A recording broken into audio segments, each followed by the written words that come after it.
Hey, what's up, everybody? Welcome back to another episode of the Dogs Podcast. Josh All, Kenny Mack, Dog Pack Discord Thursday. We are going to preview this so-called game. I guess we're calling it a game on Sunday. When the Browns host the Ravens in Cleveland. So we are going to dive into that. We're going to get everybody who wants to get up on stage up here to talk.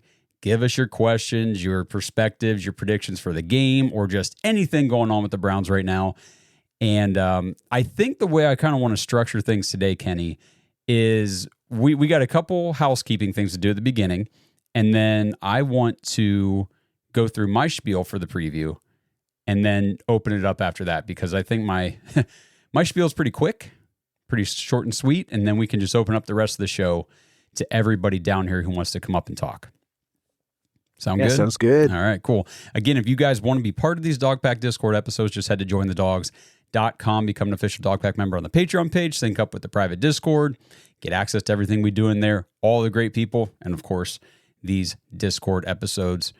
Kenny, you've got a couple things you want to shout out. Let's keep them brief, but make sure everybody knows what's going on. Go ahead and kick it off with the first one. Yeah, guys, I'm heading to Vegas, and for you guys that don't watch, I run my own Browns backers chapter that's officially recognized by the Cleveland Browns. But with that, I actually sit on their leadership council. So I see many of these parties that Browns backers do. And just so happens we're in Vegas in about 10 days, and we're going to have a massive bash there. It is actually going to be at Evolve Brewing, and it's by the Vegas Dog Pound. They are a chapter up in Las Vegas. It's going to be a great time. It's going to be about 3 hours. It is November 22nd. It's from 5 to 8 p.m. And they have their own Dog Pound beer, just like I do at my venue. They're going to have Miller and Coors Light for $6. The other beers are $6 as well. They're going to also have these things called Jack Daniel's Apple Mules. So that'll be interesting. But this is the biggest thing that's going to happen. There's going to be two players there. And actually, I'm announcing to you guys for the first time before anybody knows the second player. But the first player is going to be Gary Barnidge. So if you want to hang around big play Gary Barnidge, come on down to Evolve Brewing if you're going to be in Las Vegas. And I'm hearing now, I just found this out about 2 hours ago, that my cat wants to be here. Do it live, they said. I knew that was going to happen. I saw the Eric shadow a minute Metcalf, ago. Met the Jet is going to be there. I'm just like, oh, well. So that was anticlimactic. Thanks, Kat. And so that's going to be a great, great time. I'm looking forward to seeing you guys there. If you guys are in the Discord, Ashton the Joker, he is going to be there as well. We're going to have a blast. Anybody in the area, leaving comments, I'll hook you up for sure. Don't stay on the strip, guys. It's going to be busy with F1. Second thing is super important, guys. It's Movember. And if you guys follow this podcast, you know what it means for me. It's Movember. I am a cancer survivor. I'm a testicular cancer survivor. I'm always going to be 1 ounce less than I should. That's my little joke. Haha. And if you guys want to support me, I'll send the link out to in the comments for this. Also, Josh puts it out there every so often. But the main thing is males need to talk. Males need to talk about mental and physical wellness. Myself as a cancer survivor, it's super important. I could have just ignored some certain things. I did something about it. But the main thing is the fight against that. Fight against or help with mental wellness and prevent male suicide. So guys, help males live longer.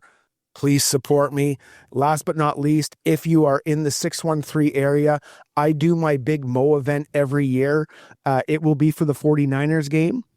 If you are in that area, so 613 is Eastern Ontario, I will be having a big fundraiser. NFL Canada is supporting $250 gift certificate to win. We have a Christian Kirksey signed ball, and we also have Denzel freaking Ward signed ball. I'll put all that stuff out there, but thanks for listening to me, everybody. Please do help. Yeah, definitely. So the link to Kenny's Movember campaign, it'll be in the description of this show. I'm going to post it all over our social media pages and everything else. So go make sure you guys check that out. And, if you feel willing, just donate to that cause. It is a great campaign. We do it every year, and we love supporting our boy Kenny Mack. All right. Yeah, I appreciate it, guys. My goal is only 2,500. I'm at 1,265 right now. All right, let's get him there. Let's smash it. Let's get him there. Okay, so I'm going to run down real quick my spiel for this game on Sunday. Kenny, when I'm done, I'll kick it over to you for some input and feedback. And then guys in the audience down there, get your hands up as I go through this as we're talking, and we will get to you as soon as we wrap up our preview to talk about whatever you guys have on your plates. So this weekend, the 4 and 5 Baltimore Ravens coming into Cleveland to face the 2 and 7 Browns. The Ravens are storming in as a 7.5 point favorite on the road in the divisional matchup, which tells you that Vegas has zero faith whatsoever in the Browns this week. Of course, we have yet another sub 40 over under at 39.5 points with the Browns plus 320 to win the game. So again, there's no need to get cute about anything this week. I'm just going to tell you guys exactly how I feel. I do not believe the Browns are going to be anywhere close to winning this ball game. The Ravens started the season 1 and 5 just like the Browns did. If you recall, the only win that they had for a while was that 41-17 drumming over the Browns in week 2. But they're actually a good team, unlike we are. And they've stacked together 3 straight wins in a row. They've won all 3 by at least a touchdown. They beat the Bears 30-16. They beat the Dolphins 28-6. And they just beat the Vikings 27-19 last week. This is their 3rd straight game on the road. But, with Browns ticket prices now as low as $6, I expect to see a strong showing of purple and black in the stadium on Sunday. So to run through quick stats, and then I'll kick it over to Kenny. The Browns still have the 2nd best defense in terms of yards per game allowed. I don't care. As a team, we allow 23.4 points per game, which is middle of the pack. And as a team, we still only muster a measly 16.2 points per game, 4th lowest in the league. The Ravens, on the other hand, average 25.4 points scored per game. That's top 10 in the NFL, so I fully expect them to get theirs this week. And what I also expect this week, we can talk about it in a little bit too with you guys, is turnovers from Dillon Gabriel. I talked about it on the Tuesday show. If you guys watched that, Gabriel has the 3rd highest turnover-worthy play rate in the entire league. And this is a game where I won't be surprised to see him have at least 2, maybe 3, hell, maybe 4 turnovers. I could see 2 picks, maybe a fumble, maybe 2, who knows? Defenses know that we cannot throw the ball, so the Ravens will 100% be stacking the box. They're going to eliminate Quinshon Judkins from the ball game. The Ravens are middle of the road against the run, but the Jets were also a bottom 6 team against the run. We couldn't do anything against them, so it doesn't really matter. The Ravens actually give up the 6th most passing yards per game in the league at 249.6, so about 250. Dillon's season high is 221, and that was on 52 pass attempts against the Steelers, which, to be fair, I could see this being a 40 to 45 plus pass attempt game again for Dillon, and I don't think he still gets anywhere close to that 250 average. He's averaging just 170 yards per game, and overall the Browns are a bottom 4 passing offense, and on top of that, we're a bottom 7 rushing offense. So just not good. In week 2, Lamar Jackson carved us up, 19 of 29 for 225 and 4 touchdowns. We did sack him 3 times. Miles had 1.5. We held Lamar to 13 yards rushing, which was impressive, and we stuffed Derrick Henry for just 23 yards on 2.1 per carry, also very impressive. We still got killed. Over the last 4 games, Derrick Henry has rushed for 74, 119, 71, and 122 yards. So, Kenny, everybody down in the audience, are you guys like me? Do you give the Browns a strong 0% chance to win on Sunday, or do you think that there's a possibility that we somehow come out, shock the world, kind of like we did against the Ravens last year at home when we won 29-24 with Jameis Winston slinging the rock? Kenny, thoughts on the game? Just if we had Jameis Winston, maybe he's got a W, he's got an I, and he's got an N in his name, and that's win-win. But this week, I don't see it. You gave the stats, especially with the way that if there's any progression with Dillon Gabriel, it is very small. And the way that the Ravens are rolling right now, they are licking their chops to get this win, and they really need this win. They do. They've got more on the line than we do right now. I just don't see our team bought in. I mean, they are giving up the points you said, the yards you said, but they're going to bring pressure. They are going to cue in on Quinshon Judkins. I mean, I tried to put together something to be like positive here. Like, what can we do to win this game? And it's got to be something to do with the offense other than, obviously, we cannot let, 2 touchdowns go on special teams, yes. right? But what's going to happen this week, guys? We're going to lean on the tight ends. I mean, that's the only way that we can kind of do it. So Marlon Humphreys is out. Maybe something can be done with Cedric Tillman. We've got to commit to the run early. I just don't see us or Quinton Junkins having a good day. And we did see some more shots. I don't know if you'll agree with me. I thought we saw more shots downfield. I don't know if it was specifically off play action, but I would like to see that to have a chance to win. Then we got to stay ahead of the game we just got to protect the ball, and we got to not have any turnovers again. But that didn't do too much last week. Ultimately, our defense, we got to figure out some way to become +2 in the turnover margin. We got to stay ahead of the chains with Gabriel. It's going to be a short game. And if there's any way that we have a chance to stay in it, it's just got to be those small things, because I think the defense can do enough. It's what can the offense do and what can the special teams not screw up. That's very well laid out. I will say I agree. I do agree with you. I felt like we took a couple more shots downfield, and those couple shots downfield totally explained why we haven't taken any shots downfield before this, because he can't do it. They're just... Yeah, they're duck punts. They just go up and wobble, and it's like, oh my gosh, is this ever going to come down? It gives everybody an opportunity to get to the ball when he tries to go downfield. It's not good. It is not good. And I will say for like Lamar Jackson, as far as creating turnovers, this dude, I think he only has one pick on the entire season. Now, I know he missed some games, but Lamar Jackson, I got to give him his props, because I dogged him for a couple years on this show before he really elevated his game, and he has become an elite passer. He really has. Like, he has leveled up his passing game to the elite tier, in my opinion. I think he is super accurate. He's got great velocity on his passes. He can pick apart a defense. And it used to be you had to worry about his legs, and then, that would open things up for them in the passing game. It's like both now. He can just sit back. He doesn't have to run anymore. He can sit there and carve you up. So it's not good for the Browns. Yeah, I mean, he's the epitome of constant measurable improvement, right? Like, that guy came out of university, wasn't the greatest thrower, and why would he be? He can run, right. Just win. That's what they do. They don't coach you up that much. They want to win in uni ball, and he didn't have to.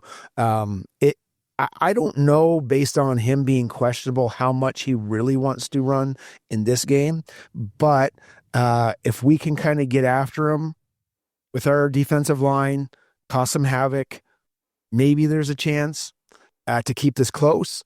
But again, I just, based on the way they came off that loss, I mean, I just don't see the Browns snapping out of it based on the way that they are. No, I don't either. We'll get Mr. Andrew Jackson up here, our first Dog Pack member talking for the day. Maybe. There we go. Andrew, what's up, buddy? Oh, what's going on there? Sorry about that. You're good. Hey, so big guy. Living life. Hey, Kenny, thank you for pushing out your Movember stuff, man. Like I said, we love doing that for you. I think it's a great thing. One of the great things that we do in the Dog Pack. So thank you for sure. Your sport, brother. But a couple things here. So I think this game's gonna go one of two ways, with one way being very positive. I think we're gonna do the most Browns thing ever and actually win, which would be the most Browns thing ever to do after laying that egg last week.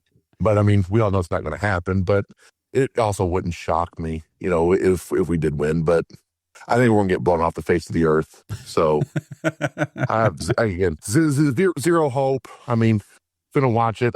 Last week, I'm not even going to sit there and lie to you, about 4 or 5 minutes into the second quarter, I took a nap and I woke up at the end of the third quarter. Didn't miss much. It was pretty terrible.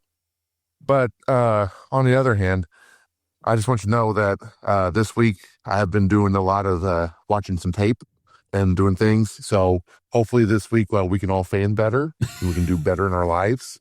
And we can support our short king. And, maybe it's our problem that he's not doing good, I mean, someone's got to take blame for it, and I guess I'll leave that charge and I'll take blame for Dylan Gabriel not being able to play very well. I love it. Yes, thank you for bringing that up. That is a bit that we have been doing now in the Dog Pack. We just need to fan better, And I was actually thinking about starting to try to put together some TikTok videos, like doing some parodies of Kevin's press conferences and just pulling some of the dumb stuff he says every week and making it even dumber. So we'll see if that happens. But yes, we got to fan better. You know, can we root harder? Yes, it all starts with us. You know, it starts here, and we'll just get back to work and get it fixed. Well, we have to. I mean, we literally have to fan better for them. I mean, it's our fault that the wide receivers saw catching. If we fanned better, they would have caught the balls. But and I think it's terrible too that I put in the Discord earlier that all the Browns social media or YouTube videos today, all the thumbnail quotes on them were just like, man, like they took Kevin's press conference and just stamped them on the YouTube videos. Like everyone's like the same. Like, we just gotta lock in. We just gotta do this. I'm like, we've heard that for like the last 5 years. I know how to do better. That's everybody. It drives everybody nuts. I'm not going to lie. When we lost the game last week, I was with my backers crew where we watched the games here. And that's the first thing I said. I said, you know what? Watch the Browns win next week because there's no chance in hell. There's no pressure on them.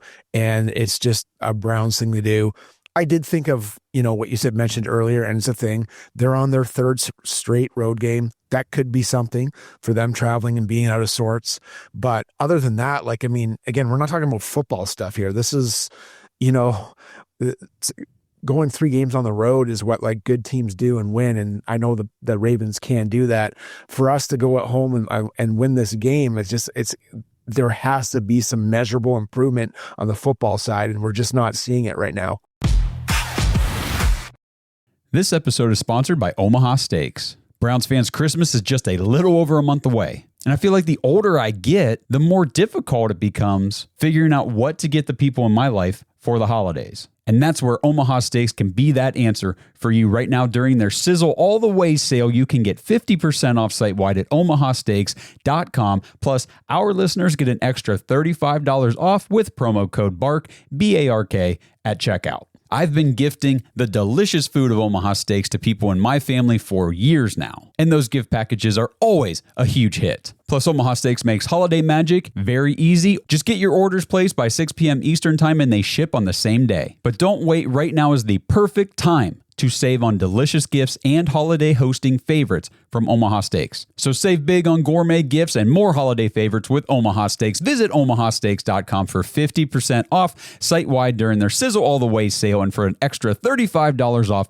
use promo code BARK at checkout. Terms apply. See site for details. That's omahasteaks.com, code BARK. I mean, we are 2-1. I believe, so far this season at home, which that's good. The defense is good. They're very good at home.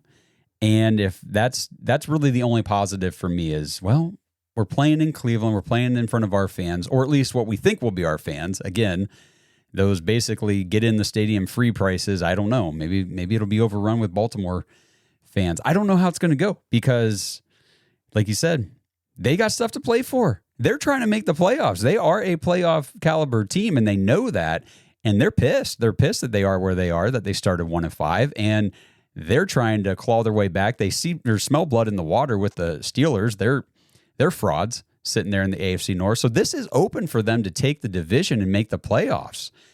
They're not going to let us get in their way. I would be shocked. We'll get. I think that's one of the most frustrating parts of this season. What you just hit on is like we're not there as a team, and this division is wide open. Like if we just had any semblance of like an offense, we'd be somewhere in competition, even if it wasn't that great. We're 4-5 or whatever it is. Just like 2 more wins. Had we been able to, hit a couple field goals, not have some special teams returned on us, like just basic stuff. And that's the frustration of this season, along with an inept offense.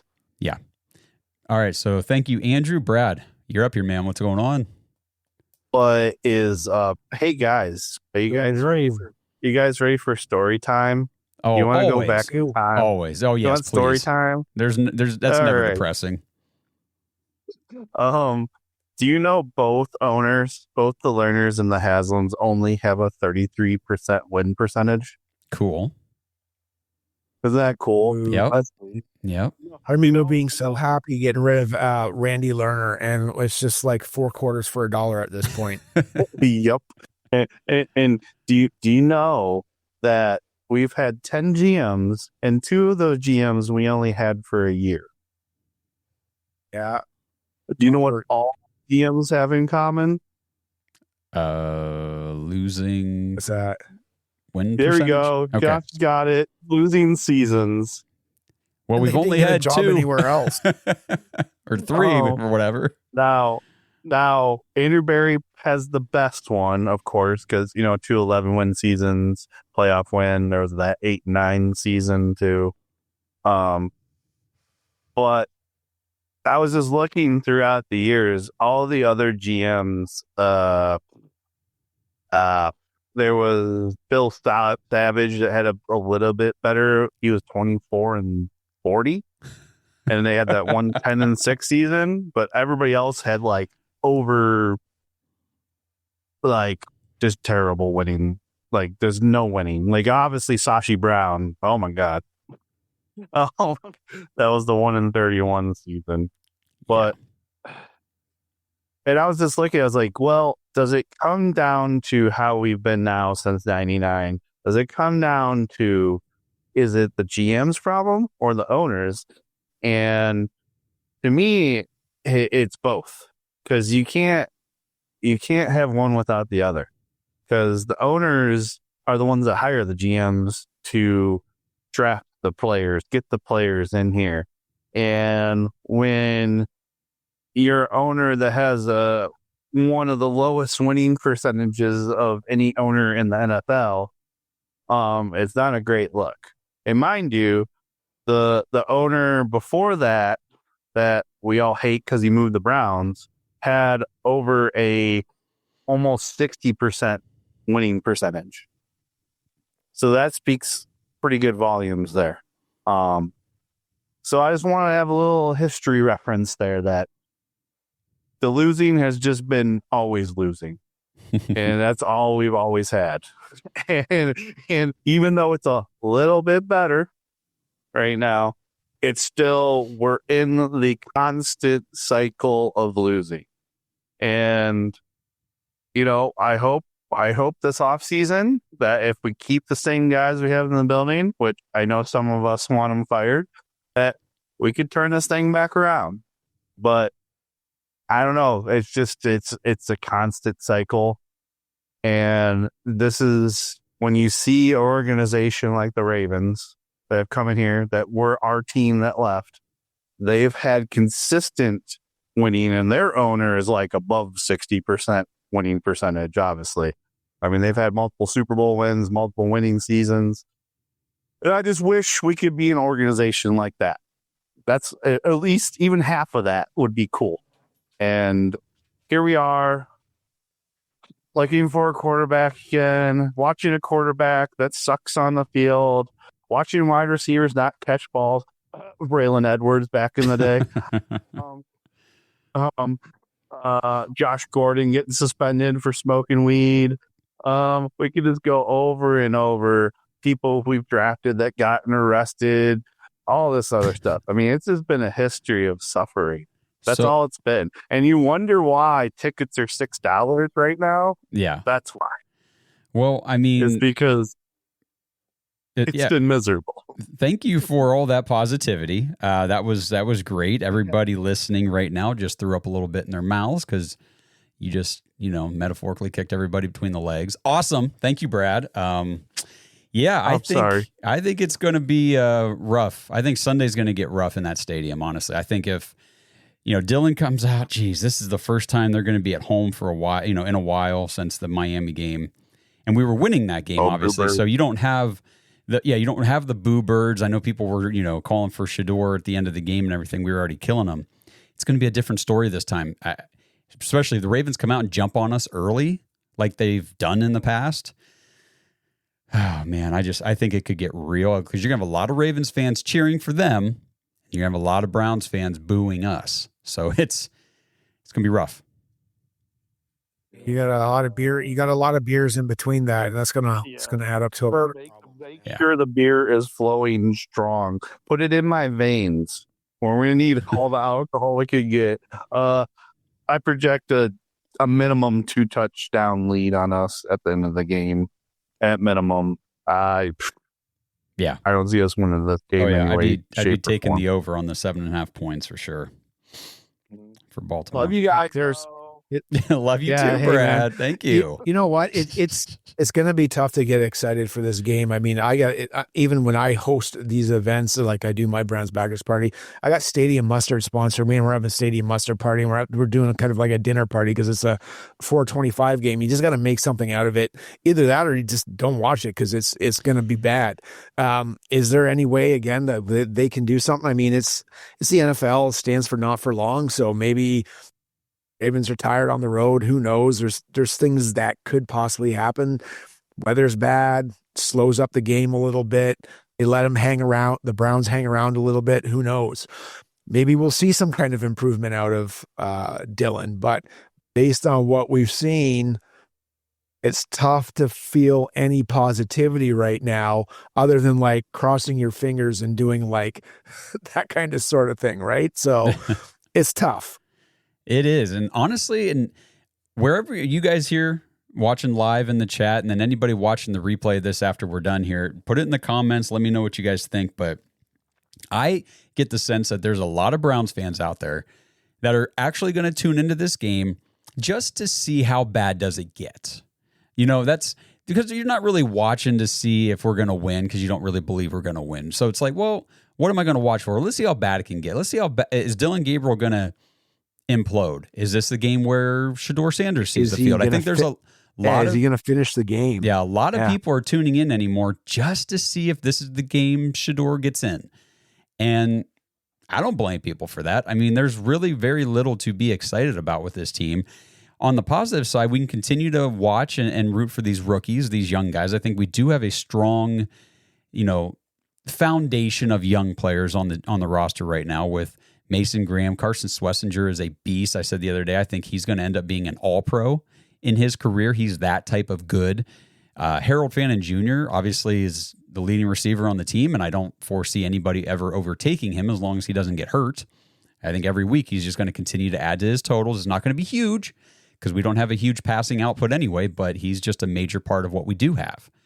And then just, obviously Judkins is awesome. It sucks. I feel bad for Quinshon Judkins. He's like the leading rookie rusher right now among running backs, but he still can't do much. He could be doing so much better if we had any passing game to take people out of the box, but nobody gives a shit about our passing game. They just key in on the run, stop the run, and the Browns aren't going to beat you. People know that, and it's been working, so that's exactly what I expect them to do. Well, I mean, again, like I always harp on the screenplays, and I think if you set up a really good screen, you're a really good NFL team because no matter if you know it's coming or not, you still get fooled. It's a part of winning. And if you took a look at that Jets game, we had a middle screen set up for Harold Fannin. It went off someone's head, arm, like it looked awful. And then I really kind of like the way that they are using Corley. Yeah, like they're running him. They had an awesome screen set up. That would have been a touchdown. My favorite play of the game. Sailed over his head. Like I'm like, what is going on? Like, why are we so hyped up that we can't complete that pass? And those are the frustrating things for me.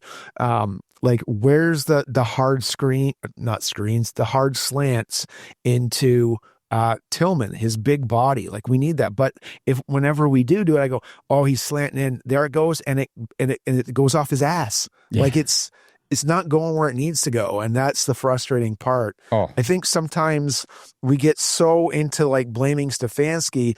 I've seen the plays called. They look like they should work.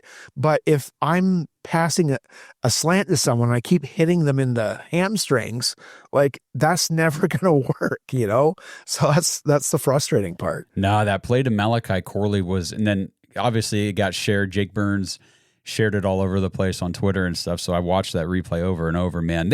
Corley was set up with two guys out in front of him blocking. There was one defender and he was blocked. They had it sealed off. He was gone, man. I mean, if that's not a touchdown, it's damn near. If somebody maybe gets over there in time to stop him, but Malachi Corley's hard to bring down. So and that's the other thing with Dylan Gabriel. And a lot of people say, well, you know, he can't see over the line. Okay, that might be true, but that's not the only reason why his passes are sailing. The pass to Corley, there was nobody there. It was lateral right across the field to the guy, and he threw it a mile over his head out of bounds. It was like, what the hell is wrong with this guy? I don't know, man. Like I said the other day, it's nothing personal against Dylan Gabriel. I think he's probably a really nice kid. I think he's very smart. I think he understands football very well. He's probably going to be a very good coach at some level someday.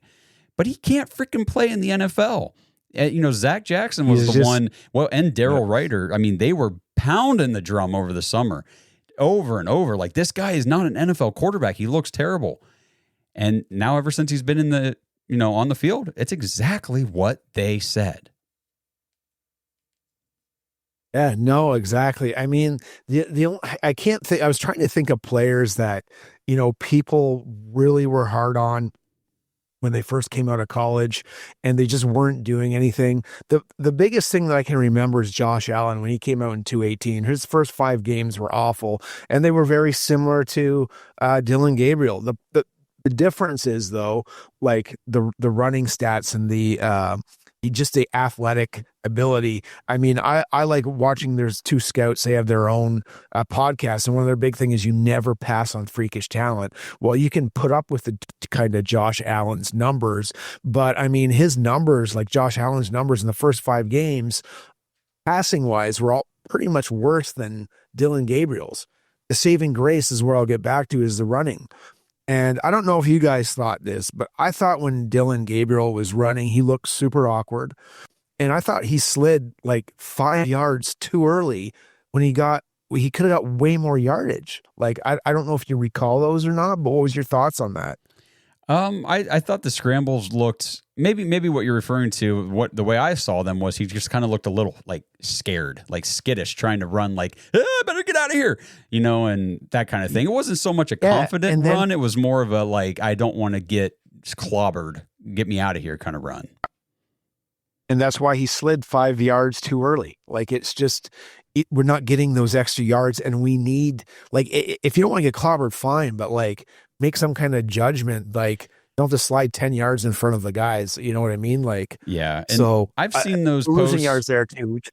I've seen those posts on social media comparing like his first 5 games with Cam Ward and with Josh Allen and other people too. You know, like other players that were taking in the first freaking round of the draft, guys. That's why I don't like those comparisons, because this isn't a first round. Yeah. This is Dylan Gabriel. He wasn't even talked about in the draft, in the pre-draft process among any of the quarterbacks, like the top quarterbacks at all. He was never part of the discussion. You know, it was Cam Ward, Shedeur Sanders, Jackson Dart, Jalen Milroe, Tyler Shuck, and I think that's, unless I'm, I think that might be it. Like, Dylan Gabriel was never mentioned in, you know, this guy could be, you know, first or second round type quarterback. He wasn't even on the, Will Howard was talked about ahead of him. You know what I mean? He just was not on anybody's radar, which is like such a Browns thing to do. You know, we're smarter than everybody. Our analytics say this is going to work. And it's like, okay, well, we all saw this coming a mile away. This episode is sponsored by Bodden Sports. Browns fans, I know Thanksgiving is the next thing on the list, but if you're in my house, we have had Christmas decorated all over the place since November 1st. That's right. It is coming up very quickly, Christmas time. And the best thing you can do is get ahead of your gift giving list and go to boddensports.com/dogs, DAWGS, and check out everything they have to offer and use promo code DOGS to get 10% off your entire order. You could find some really nice Christmas gifts for the athletes in your life. Obviously, baseball season would be right around the corner in the spring. They've got training balls. They've got regular game baseballs, bats, baseball gloves, all sorts of basketballs and other gear, pumps, ball bags, gym bags, things like that for your basketball players. And then the gifts that I really like to give family members and people like that would be the backyard games. Get those for Christmas gifts because then they can hold on to those and break them out when the weather gets nice. And it's like that Christmas gift that didn't get used right away at Christmas and they get to experience that joy again later in the year. Badminton, outdoor volleyball, bocce, horseshoes, kickball. They've got a knockout game set. And of course, pickleball, which I know I've been saying on here I need to learn how to play. I haven't yet, but I do plan to learn at some point, and I will be getting my first pickleball set from Baden Sports. So head over to badensports.com/dogs and get 10% off your entire order with promo code DOGS, DAWGS, when you check out. That's Baden Sports, BADEN sports.com/dogs. Oh yeah, man, and that's why I wanted to bring it up. Like, they're not fair comparisons, but the other thing is what I want to get back is like whenever you do anything in life and you want to get better, you have to have some kind of constant measurable improvement. This seems to be going the other way, maybe he's getting frustrated or whatever the reason is, but I don't just see anything getting better. Like you were talking about his duck passes there, like his wounded duck passes, like the announcers were like, what a great pass. I mean, I think from their perception, they thought that he actually passed to that corner only where Judy could get it, but it was just a dying punt that was lucky that someone was there to get at the end of it, right? Mm-hmm. Yeah, exactly. I see we're losing audience members. It's getting that time of Thursday night, people are getting home, getting dinner and stuff. And if anybody down here wants to get up on stage, get your hands up, come on up, ask questions, give us your opinions, takeaways, things like that. Otherwise, we'll be probably wrapping this thing up here shortly. So, Kenny, before we, kind of taper this thing off, if the Browns do what a lot of us seem to be counting on them to do, go out and get absolutely demolished at home in front of the home crowd in Cleveland by the division rival Ravens, all that stuff this weekend. Do you think Kevin will make a switch over to Shador for the Raiders game? I think that somebody in Cleveland will. I don't know based on the way Kevin has handled Dylan Gabriel that I don't think he wants to. But I mean, if he comes out and he's probably going to be 0 for 0. If he comes out 123, say 15 to 30 for no touchdowns, no interceptions, and I'm trying to be positive here. What are we doing on offense? Like all the other guys on the team are there for a reason. They want to win. And if you're just not getting it done, then it's time to make a change and see what you got. I mean, it could just very well be Shador comes in against Las Vegas and nothing changes, but at least we know, and that's what I think. But I think someone will make a change if it's a complete blowout. Because I mean, do you think Jimmy Haslam wants to keep charging $6 for a ticket when he's doing a multi-billion-dollar stadium? I don't think so. How many hot dogs do the Ravens fans have to eat so he can build this new stadium? A ton. So they got to do something to make money, man. Yeah. All right. So we got Andrew up here, and then Aaron, you will be up next. Andrew, what's up, man? All right. So, one, what percentage chance you think this could be Kevin's last game if it goes really off the rails? And do you think the fans that do show up, I guess probably the ones that don't show up, do you think they make a statement by not showing up? That's why you're seeing the $6 tickets and so on. Like, this is their way of like, hey, we're going to make our statement that we're tired of this by not showing up. You think that's what's going on, or do you expect the contingent that is there at the game to be very loud and boisterous and anti what's going on? So, first question, I think 0% chance that even if it's the worst game ever in Browns history, that Kevin gets fired afterward because they just don't seem interested in firing him at least mid-season. So I would put it at 0. I honestly would be shocked if it happened. I don't expect it. Although I call for it every week, doesn't mean I actually think it's ever going to happen. As far as the statement in the stadium, I kind of do get the feeling that there is going to be a lot of empty seats. Remember, this is a 4:30 afternoon game on a Sunday. So there's a lot of people not willing I mean, it's an investment of time just to go to a 1:00 game, get in and out of the city, all that shit with the parking and nonsense and all. It's terrible up there. So to do it at 4:30 in the afternoon, then trying to leave at 7:30, 8:00 at night. God knows what time you're getting home. You got work month. I don't know, man. I could see some empty seats. I could see them being filled with Ravens fans, and I think it is going to be very loud and boisterous from our fans when things are going bad, which might just be the entire game. Kenny, you got any thoughts on that? Yeah. Well, I mean, like we said, the Queen of Cleveland, Mary Kay Cabot, said that he's safe, so he's not getting fired after this game, no matter what. As far as someone who like looks over the fans and tries to be as positive as possible when representing the Browns, it's a tough time to be positive with the team, with the product that they put out there. That being said, just some of the comments I'm reading and some of the things I'm seeing, I just don't see a lot of people going to the game. I see people tailgating. I don't see people maybe entering the stadium. And I think the Browns know that, and that's why the tickets are so cheap.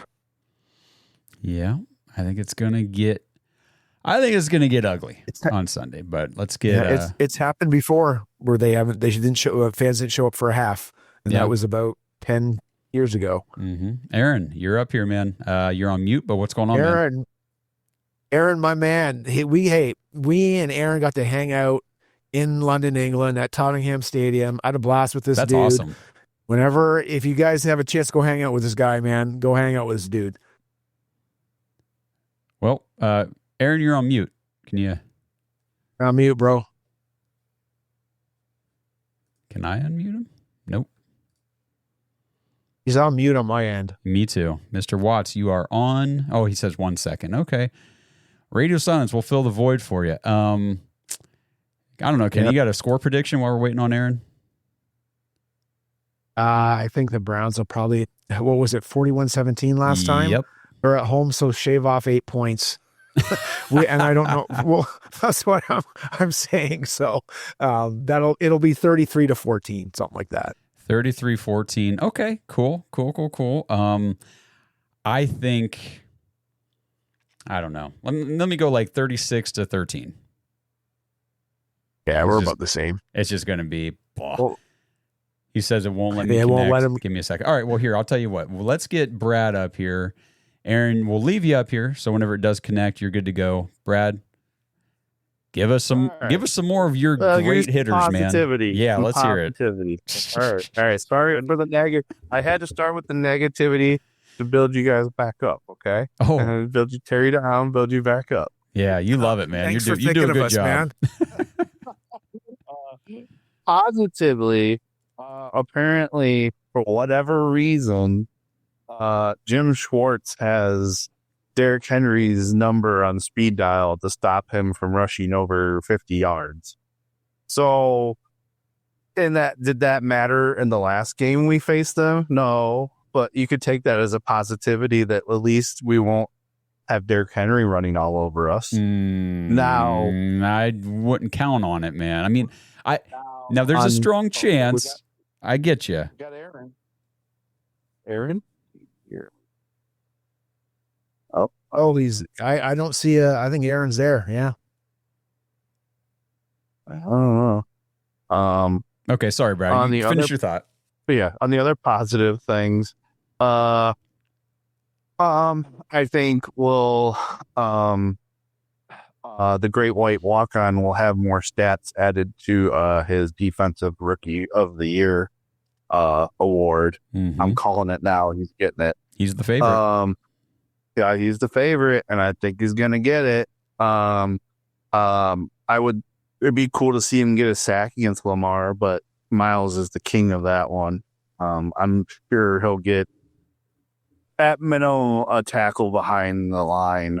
Miles will, but he seems to get the Lamar pretty more easily than anybody else in the league. Probably because we face him twice a year. Other positivity, our field goal kicker's been pretty good. Yeah. So that's promising. There's not a lot of besides Alex Wright, there's not a lot of major injuries to our defense, so that's good. I'm looking for positivity here. I know.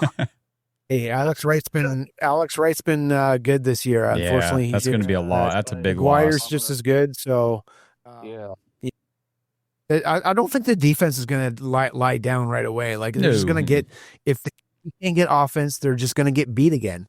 And like by beat, I mean like tired. And you just can't keep playing that way. If your offense isn't consistently putting points on the board, it's defeating for them to go, the offense that is, to go 3-and-out and then they go back on, because they can't, especially against the Ravens and Lamar Jackson. You're not going to pitch 3-and-outs all the time. Yeah. Well, I think even as Andrews asked, is like, if this game's like a total, say we get blown out like 42-0 and Dylan threw like 2 pick sixes and fumbled the ball, or God forbid, one of our running backs fumbled the ball, and it was just like the biggest dumpster fire show ever. Yeah, Kevin's still not getting fired. If he didn't get fired after how the Jets game went, he's not going anywhere. So it's just like, we got to bear and grin it, unfortunately, and just continue to go throughout the season. I think their plan is, if they were to fire him, it'll just be as when the season ends, because they're like, well, nothing's going to really change. So here we are. Yep. So I agree with you. I definitely agree with you. So according to Kenny, I'm going to say the score is going to be 38-14. Okay. 38-14. All right, Brad. Thank you for all of your positivity after all of your negativity. Aaron, did you get your audio stuff figured out? Nope. He's gone. We just lost him. What? He's back in the audience. Let's see if he comes up. Yeah, there he is. Okay, Aaron, is it working? Can you hear me now? Yes, sir. Oh yeah, big dog. Oh yes, hello. Yeah, sure. Jump on. So, firstly, it's nice to see Kenny impersonating a respectable member of society, because last time I saw him, he was not doing that. Yeah, second only point, I've only jumped in like late doors, but yeah, I think I put it in the chat, but like, the season's short and the off season's long. The Browns are shit, we all know that, but might as well fucking enjoy it in any way we can while it's happening. Be that getting really drunk as I do and not really taking any of the game in, but like, we might as well just have fun with it while it's there. Enjoy the little shit things. We're not going to fucking win games at the minute, the way it's going. Enjoy the points, enjoy what we can, because as soon as it hits the off season, all we're going to be talking about is, it's going to be great when the season's back. It's going to be great when the season's back. Well, why not enjoy it while it's here? Okay, I like and that. I understand that I'm not one of the people that are spending thousands and thousands and thousands or going to like all the games and stuff, but like, I enjoy it. I can't wait for the season to start. I can't wait for Sunday. Like, I appreciate, we're going to lose. Like, yeah, we all know that, but I can't wait for the game. Hey, dude, I like seeing the younger guys get developed as well. I mean, ultimately, we draft 7 guys. All 7 guys are on the team. Plus, we have 4 or 5 UDFA guys. I mean, I don't think it's an excuse at all. But I mean, those 2 touchdowns. Patrone basically said it was kind of on the young guys. They made some bad moves. It sucks that happened, but these guys are developing. You can see them. They'll develop into second-year guys, and hopefully it's better. And that's what you got to kind of hang your hat on when the Browns are this bad. You got to see those secondary those guys going into their second years have that development that I'm saying, constant measurable improvement. Well, those guys that I love to see more than seeing Harold Fanning make a catch. Harold Fanning makes a catch. That's great for the next 5-10 minutes. I don't care really. At this point, I don't care what happens afterwards. It's great. If we go on a nice drive and score a touchdown, I want to see him doing things. I want to see Judkins rip off a 15, 20, 30, 40 yard or whatever. That's what it's all about, I think, at this point this year. Like just watching them develop and just celebrating the things that are, well, the small things that are good. Because at this point, we have it in England a lot of the time. Like so many people support shit football teams, and they get one result. It already won't impact their season. They'll still have a poor year, but you celebrate that one win or that one like goal or that one play in NFL situations. Like, yeah, I think that's what we need to get into the mindset of doing, rather than slagging it. At that point, we're just gonna like end up resenting it. Yeah, there was one absolutely. play from last week I remember specifically, and it was kind of exactly what you're talking about. You know, we're sucking it up on offense and everything, but there was one play that got me freaking jazzed, and it was nothing special. It was a Quinshon Judkins run, and it might have been like a 3-yard run. I don't remember what it ended up. It wasn't the run itself or the distance of the run. He got the handoff and basically stood up like there was a defender in the hole, and he stopped. I remember it, yeah.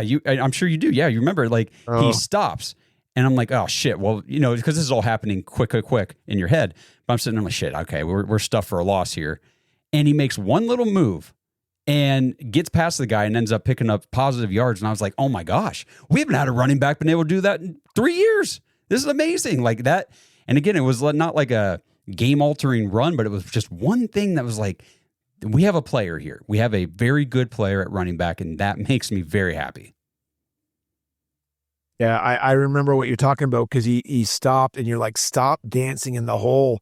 We're screwed. And then, boom, 10 yards down the field. Yeah, because he didn't dance. It was just that quick cut, when and he it was stopped, like, oh. When he stops, you think you know better. Yeah. And then he does that, and you're like, oh shit, that's why he plays in the NFL, and I'm 5'7" and fat and living in England. Yeah, it's like, well, you're just so used to watching Jerome Ford, and then you see Quinjon's like, oh wait, this isn't Ford. This is actually a real running back. This is awesome. So, yeah, stuff like that for sure. But I mean, you're right on the sickness and disease that it is to be a Browns fan, because I got people all the time that are like casual fans, or you know, they kind of watch football, but they don't really care much about the Browns, and they know I do the podcast and all this stuff, and they're like, why do you watch the games though? Like, if you didn't do the podcast, would you still watch the games? I'm like, yes, because I hate this team. They piss me off. I want to punch things when I watch them play, but as soon as the game is over, I'm like, I hate that I can't wait till Sunday. I hate it, but I can't wait. My wife does that to me every Sunday. My wife goes every Sunday, why are you even bothered? You live thousands of miles away. You've been into it for 6 years. Why don't you just knock it on the head and carry on supporting your very good football team, like our soccer team, because that makes you happy. And I'm like, well, I'm into it now, so I can't. Yeah, hey, dude, I've had it for like 40 years, man. I've been watching the Browns for 40 years, and at least I got to see some good stuff. I got to see the Bernie years, and prayers for Bernie, by the way, today. I hope he gets through his surgeries and that kind of stuff. And yeah, man, it's just I keep hoping and hoping and hoping, and we'll see what happens. Yep. All right. Well, do you have any last comments, Aaron? Okay. No, it's very much bedtime for me because it's 11 p.m. here, and I've got to get up at 5:30. But yeah, nice to jump on too, guys. Well, thank you for staying up with us and tuning in.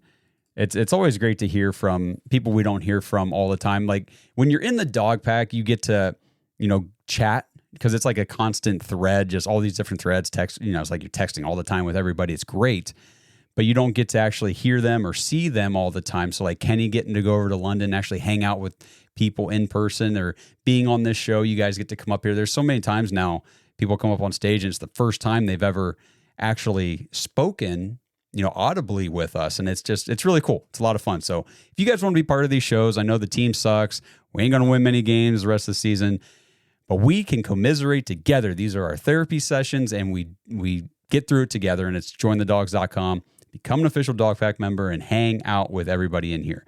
Kenny, do you have any parting thoughts for everybody before the game? Just do what Darren said. Just see what positively comes out of this game. There's going to be something, right? The other thing is, guys, it's Movember. Support whoever is doing it. You can support me. Last but not least, one of the things I learned when I was down and out and sick, live your life and have a good time. Biggest thing that I'm going to do, I'm going to head down to Vegas. Let's get to that party. let's hang out, have a couple beers, talk the Browns, and hang out with Gary freaking Barnage and Eric Metcalf. Let's go. Ho, ho. That's right, baby. All right. Thanks, everybody, for tuning in. I just pulled it up here in the chat. I saw it fly by earlier. Aaron did post his made-up rules for a drinking game for Sunday. So if you don't have positive things that you're looking for, maybe do a drinking game. And there's a lot of rules in here. So if you want to come through, read them. I'm kind of scrolling through them now, and I would just say, to make it real quick, maybe do a shot for every hospital ball Gabriel throws. You'd be hammered right quick. So, all right, that's enough. I feel like we bashed Dylan Gabriel a lot today, so we'll take it easy. We'll save it for Sunday. The Boo Birds will be out, but if you guys are going to the game, have fun, enjoy yourselves, and we'll see you guys right after the game pretty much Sunday night, because, again, that's a 4:30 start, so by the time that game is over, we will be pretty much diving right into our reaction show live on YouTube at about 8 o'clock like we usually do on Sunday. So we'll see you guys then. Have a great weekend, and let's go Browns. Let's go Brownies. Hoo, hoo. And we're the Cleveland Browns. I love that. That's too good. Too good. This episode is sponsored by ISSA. Browns fans, if you're into health and fitness, have you ever wondered how you could maybe turn those hobbies and your passion into an actual career? If that sounds interesting to you, then ISSA has the opportunity you've been looking for.